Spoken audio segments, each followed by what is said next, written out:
gung gung gung.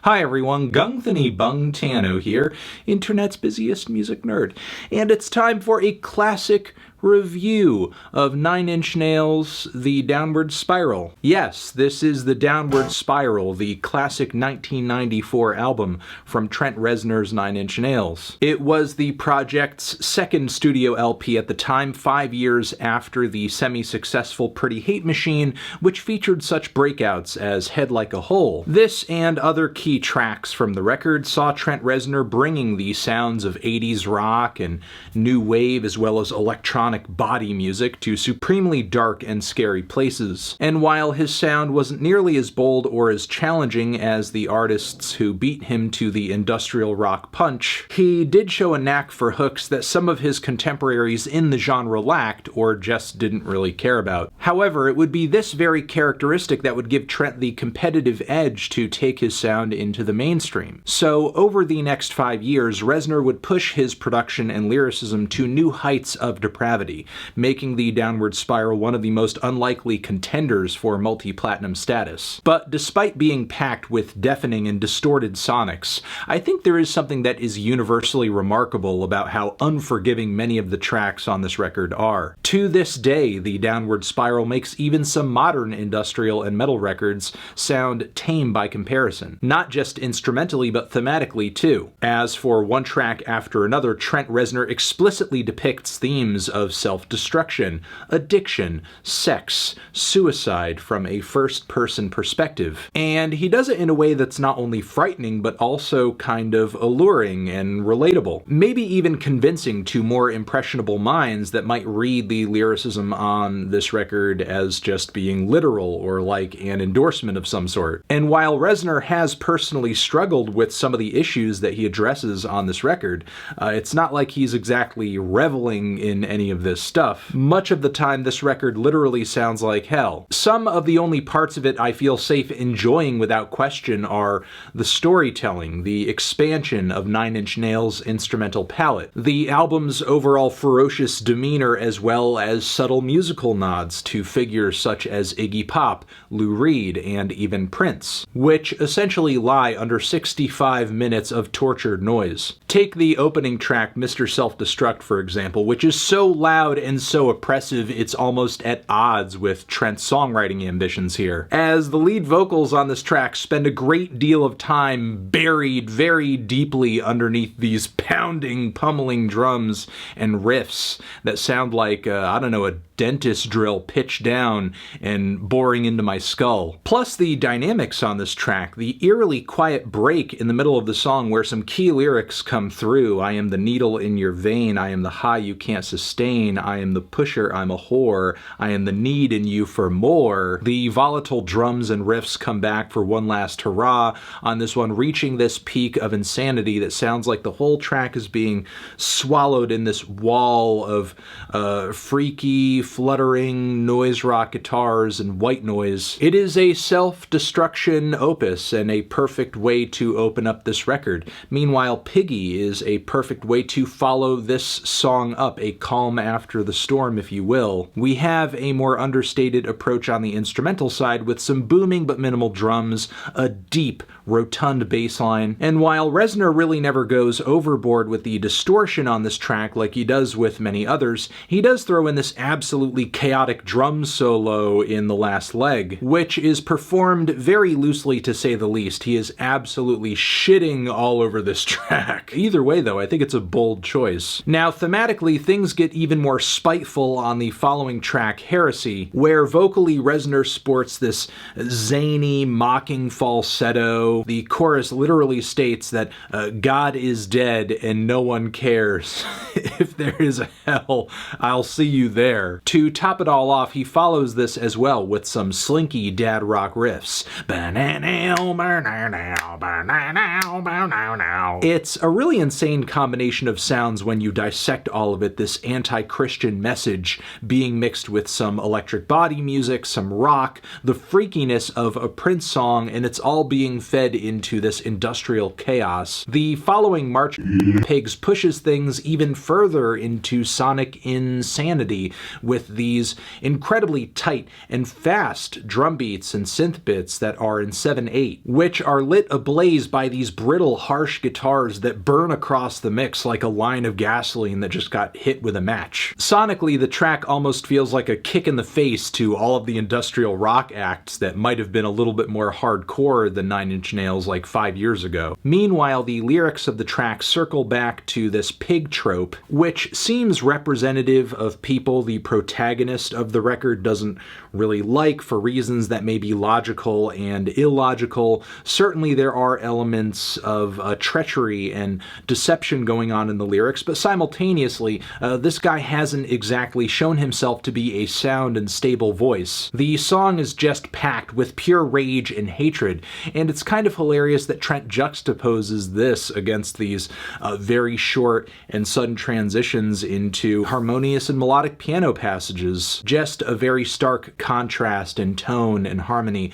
Doesn't it make you feel better? Thematically, the following Closer serves, I think, more carnal addictions. If you're not familiar with this track by now, I think you should be. It did put Nine Inch Nails and industrial music to an extent on the map, and it is a groovy, multi-phased 6-minute monster that is equal parts frightening and sexy. It's also a testament to Reznor's talents as a hitmaker that the track got as much mainstream acclaim and also radio play as it did. The sticky lead vocals, irresistible dance beat, and fantastic instrumental build make this track too good not to splatter all over the airwaves. As I think any other track with a hook this explicit and keyboards this demented would be denied access. Not to mention the sick way the lyrics of the song seem to combine insane lust and extreme self-hatred. Some of the most remarkable parts of the track also occur after the halfway point too, where the song shifts into this mostly instrumental passage. There are some very creative transitions in the beat, turning this thing into an absolute dance floor rager. The sour but beautiful piano leads that play the whole thing out are haunting as hell. From here, the new wave influences seem to creep back into frame on the song Ruiner. Booming dance beats and pulsating synth leads set the stage for these extremely bright, deafening MIDI horn passages. It's like a song within a song, and various pieces of each section layer into each other in strange ways. There's a really weird bridge on the track too, featuring this lo-fi guitar solo and really muddy drums. It kind of sounds like a Led Zeppelin bootleg or something. Yeah, the track literally turns into that for a few moments, and then the MIDI horns return for a grand finale. Thematically, the Becoming is an odd transition for the record, where Trent seems to be singing about some kind of robotic symbiosis, a mechanical transition of oneself of sorts. It is pure dystopian futurism, backed with angular beats and bass lines laced with what sounds like the sample of a crowd screaming in horror, and this new consciousness that I guess is cybernetic to a degree that Trent is singing about. Is it an improvement? I mean, he mentions it killing the bad parts and taking away his feelings in a way. Honestly, I think you can just kind of read it as an extension of the self-hatred that seems to seep into every corner of this project. The following I Do Not Want This is not one of the catchiest songs on the record or instrumentally ambitious in my opinion, but I think it is one of the most angry and unreasonable cuts on the entire LP and an essential part of this album's overall narrative. This track sees Reznor essentially in a state of emotional downward spiral. He is defeated. He is in this depressive episode that has him so angry and in such a dark place he is pushing away outside help, feedback. He comments in a very mocking way about being oh so sick, and also people not being able to understand or relate, people who haven't gone through what he's going through. At this point, the record seems to be taking a hard turn into irredeemable territory, like the dark passageways we're going down. We're not going to be going back. Now, the record does drift off a little bit thematically from this point with Big Man with a Gun, which sees our protagonist feeling like he's in the midst of some kind of power trip because of the feelings that having a gun, the ability to kill people with it, gives him. Now, this track has been misinterpreted in a number of ways over the years, and and recently many talk about Trent's intent to, I guess, parody gangster rap in a way with the lyrics here. But personally, it's not something I really hear, even if that was Trent's intention to some degree. Given the record's macro picture, I think it's pretty easy at the end of the day to just view this song as being in line with the violent lunacy that is all over the rest of the record. Following this, we get an ambient interlude, which I think is incredibly necessary as it gives us a nice breather before the harrowing final leg. This track also gives us a bit of a glimpse as to what Trent would be doing musically on his more abstract releases down the road. From here, we move into Eraser, which features this fantastic, intense, linear build and groove. I just love how I can get lost in this song, eventually getting hit with this instrumental dropout, an acoustic passage, then an absolutely crushing ending where Trent is screaming, "Kill me, erase me, smash me." Our protagonist on this record, again, reaching this extreme place of finality, doneness. At this point on the LP, we are essentially exploring how far that can be pushed. On the following Reptile, we once again explore these themes of impurity and deception, but through the lens of a lover or another person, which is often how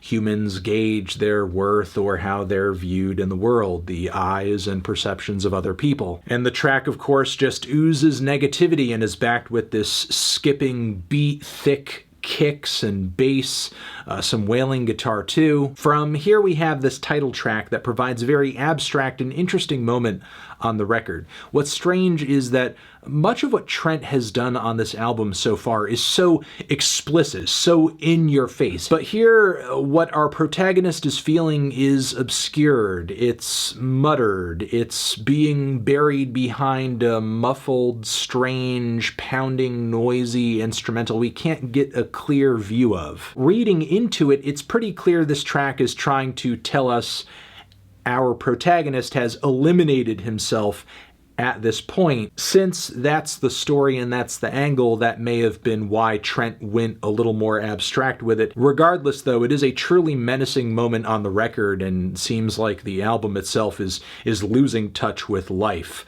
From here, we have the song Hurt, where if we interpret the previous song to be what it is, feels almost like a credits roll moment on the album or an epilogue of sorts, where again we're going back to these themes of self-destruction, of addiction, but we're doing so in a much quieter, acoustic, harmonious, beautiful fashion. And while it's not as noisy, as abrasive, or as pummeling as many tracks on the record, I think putting all of this to a very bare and beautiful tune only intensifies the lyrics and the sentiments that Trent is putting forward here. Yeah, it is a eye-widening finish, but simultaneously this is one of the best written songs of the 90s too. I mean, so well done and so well penned that it transcended Trent in the genre itself, as Johnny Cash covered it and sort of breathed new life into the song. But yes, those are my thoughts on this amazing, classic, mind-blowing album from Nine Inch Nails, Downward Spiral. Transition, have you given this album a listen? If you haven't, please do. It's a great LP, but do be warned, a trigger warning, some dark and negative, deadly feelings on this LP that not everyone will be ready for, depending on your feelings and mind state and so on and so forth. But yeah, check this thing out. Thank you for watching. Over here next to my head, another video that you can check out. Hit that up or the link to subscribe to the channel. Anthony Fantano, Nine Inch Nails, forever.